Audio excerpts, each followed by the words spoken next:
from home kind of has me reevaluating the organization system on my desk. With the multiple devices that I need for my day job, I wanted a way to easily see notifications that pop up on them and organize some of the other little things that tend to clutter up my desk. I've been wanting to build this tray for a while, so I figured why not do a video?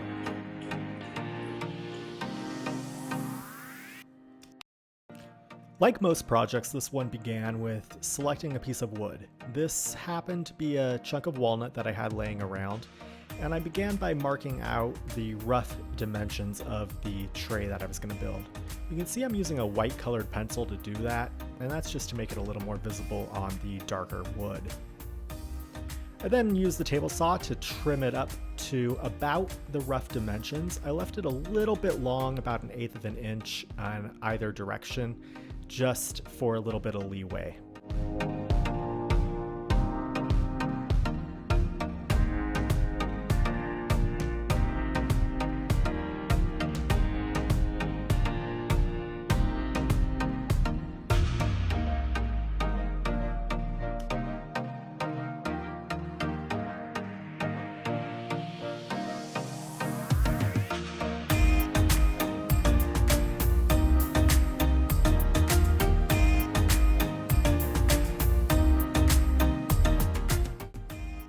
Following the table saw, I moved over to the miter saw to cut the board to length. I like to make multiple passes when using the miter saw on boards like this just to reduce the amount of tear out that I get. After cutting, I noticed that there were a few cracks and imperfections in the board, and I decided I'd fill those with some CA glue or cyanoacrylate super glue and using accelerator to help it dry a little faster. This process is pretty straightforward. Just squeeze a little bit of the CA glue into the crack, let it sink in there for a few seconds, and then hit it with the accelerator to help it dry. You may have to make multiple passes with this method depending on how deep the cracks happen to be. After they're filled, I sanded them flush with 120 grit sandpaper and went back over with a wire brush here just to make sure that they were filled completely. And in this case, there were a couple of small pinholes that needed to be filled with a second layer of the CA glue. There are companies that make dark colored CA glue that would probably be better for this task on dark wood like walnut, but I don't have any, so this is what I used.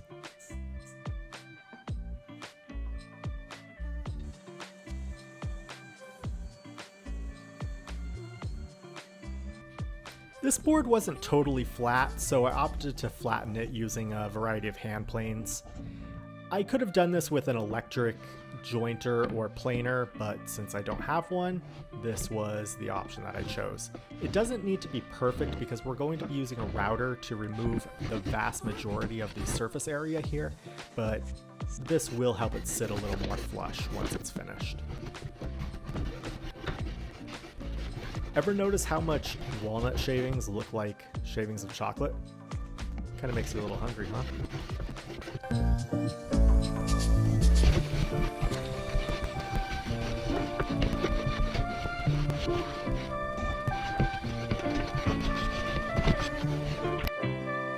With all the cracks filled and the board flattened, it's now time to mark out the locations for the individual tray sections that we're going to carve out with the router. I marked these again with the white colored pencil just to make them a little more visible, and I'm now using blue tape to mark out the actual locations for the cut lines. This first section is going to be cut with a router bit with a bearing on it, so I'm going to use blue tape and CA glue to affix some temporary fences made out of plywood that the bearing will run against. If you've never used this CA and blue tape trick, it's pretty remarkable how well it will hold a piece of wood temporarily to your workpiece.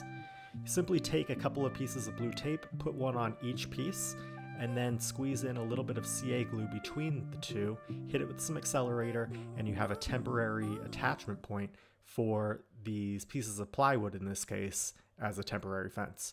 And you can do this all the way around the piece to completely fence in the area where the router will be cutting.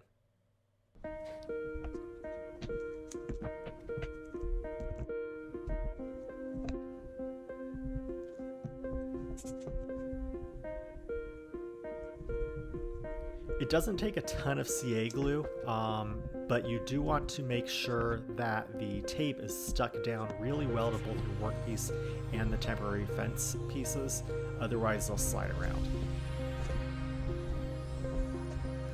Here I'm preparing to make the initial cut with the router. For this particular area, I'm using a white side router bit that is bearing guided, and it's a 1.5 inch diameter dish carving bit with a 1/4 inch radius on the bottom. The important thing to remember here is to work slowly and make sure that you plunge the bit down far enough so the bearing can actually ride against that plywood fence. Otherwise you'll end up cutting right into it, which I had done on a previous version of this. If done correctly, you can see that it does leave a fairly smooth bottom that can later be cleaned up with a card scraper or sandpaper to make it perfect. After the cut is complete, you can remove the temporary fences and the blue tape to see your final result.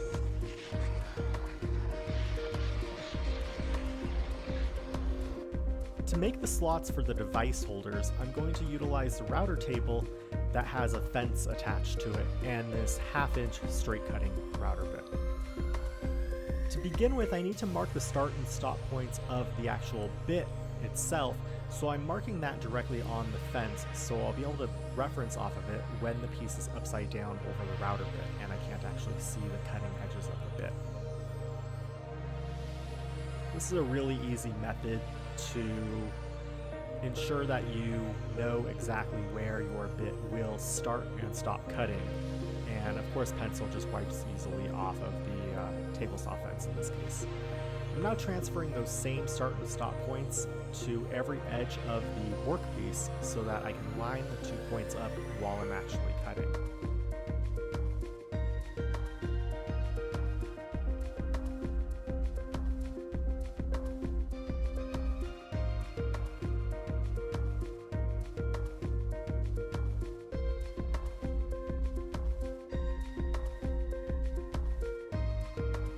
You can see here that I have a couple of stop blocks set up, one being the magnetic base for an indicator gauge, and then a piece of plywood over on the far left-hand side. And these are just extra insurance against accidentally cutting too far, even though I do have those guidelines drawn on both the workpiece and the fence.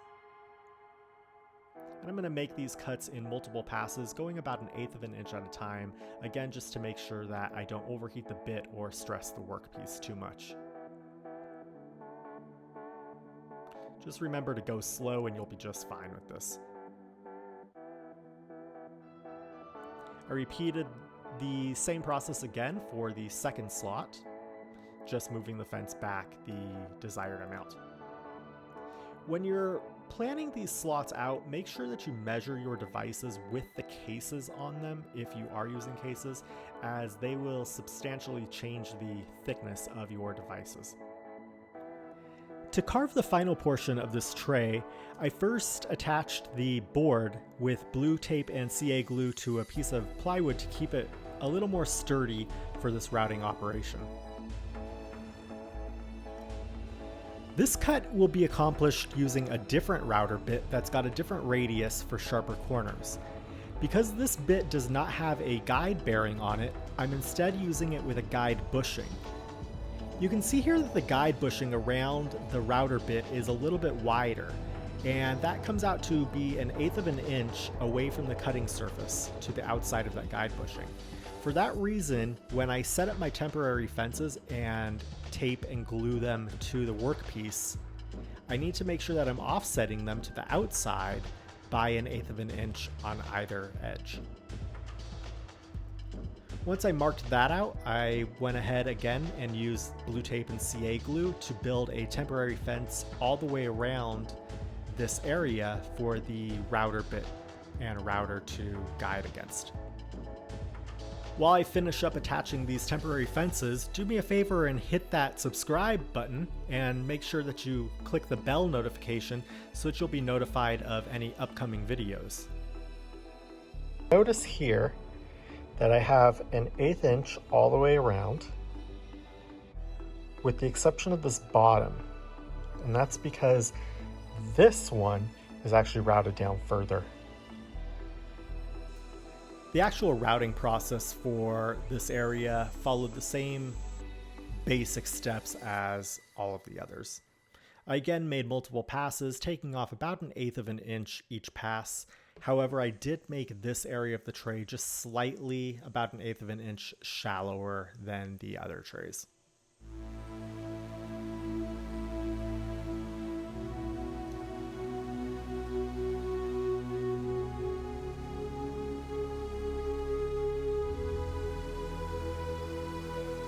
After you're done with the router, go ahead and clean up any of the sawdust that the dust collection didn't capture. And you can see here that after I remove all of the blue tape and temporary fences, that the bottom of this portion of the tray is not quite as smooth as the others, and that's because this particular bit has a smaller surface area at the bottom to flatten that area. But I'll clean that up with a card scraper here. And if you've never used a card scraper, it's essentially a flat piece of sheet metal with a little burr at the edge, and it does a really good job of kind of shearing off any high spots on your woodwork. They're inexpensive and relatively easy to use, so if you've never tried them, I really recommend that you give it a shot. They can leave a finish that is almost ready for finishing with very, very little or no sanding.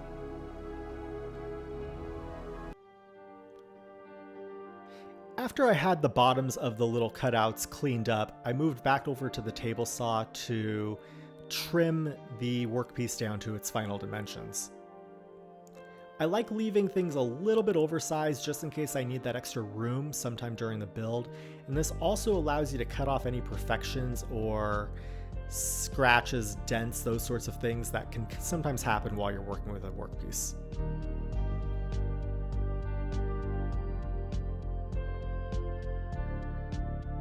So here we have it. It just needs to be sanded and around over the edges a little bit just to break them. But all in all, it looks pretty good. I like the grain coming through it. Sand it all up and we'll see what happens there. And now it's time for everyone's favorite part of woodworking, sanding. And let me tell you, there was a lot of it on this project. Getting down to all those little rounded corners wasn't easy, but it's worth it to take the time here to make sure that you get a nice surface that's ready for finishing. Somewhere along the sanding process, I decided that I wasn't real happy with the boxy, chunky look of this tray. Let's be honest, it kind of looked like crap. So I tilted the table saw blade to 10 degrees and took a bevel off of each corner. I then repeated the same process on the other side of the workpiece and took off the same bevel to make kind of a diamond or pyramid profile on the edges. And I think that this really helped to cut down on the boxiness of the profile here and gave it a more refined, sleeker look. You can see that here. And I think that it did a lot to break up the edge and kind of relieve some of the boxiness of this.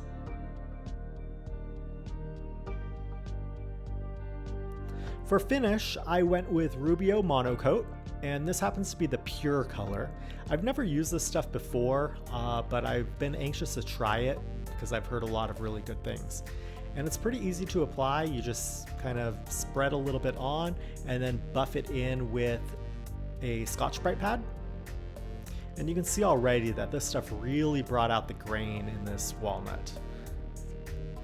After completely covering the entire workpiece, I let the monocoat rest for about 15 minutes and then came back and buffed it off with a white Scotch-Brite pad. Now you want to get as much of this oil off as possible, and the directions say that you can't remove too much of it. Even though you're removing a good portion of it, it leaves a really nice close to the wood finish that doesn't feel waxy, it doesn't feel plasticky like you get with some of the other finishes out there, but it still really brings out the grain. All in all, I'm really happy with what the finish looked like on this piece. I'm really happy with how this project came out. The grain looks amazing in here with all of that crotch figure. It did a great job of organizing my desk. I can now see all of the notifications that pop up on my various devices while I'm working, and it really decluttered my workspace. So I hope you enjoyed that build. I know I certainly had a lot of fun making it. If you have any comments or suggestions for future videos, go ahead and leave me a comment down below. Again, please make sure that you hit that like and subscribe button. I appreciate you taking a look and hope that you have a great day. Thanks for watching.